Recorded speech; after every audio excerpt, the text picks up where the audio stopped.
There was a small wrongness in the town before I had a name for it.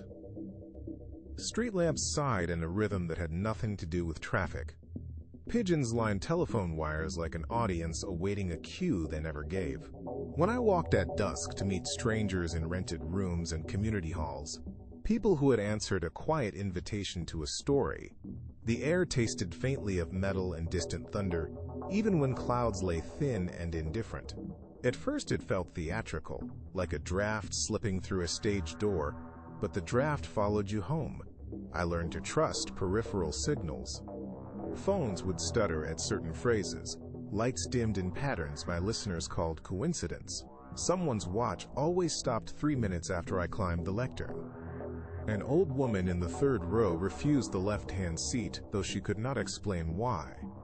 A child counted the shadow behind him with a deliberate, clinical calm. I used those hesitations like thread, weaving them into plots that made people lean forward until their breath matched the cadence of my telling. They left with faces slightly altered, eyes boxed by a discreet, courteous fear. At night, my own reflections braided wrong. Mirrors lagged, showing yesterday's expression while I made a new one. The radio announced sentences I had not yet spoken. I stop sleeping as you stop eating.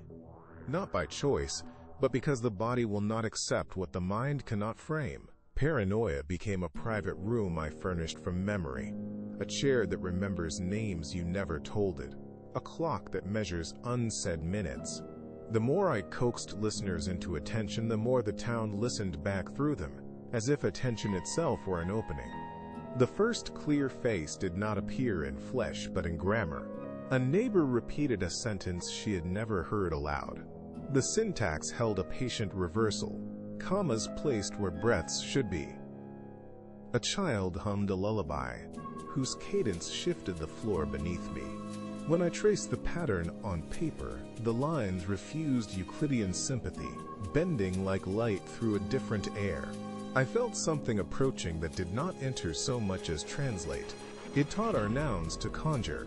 In the end, my gain was a rent. I had taught a listening. The final gatherings became fetishes of silence.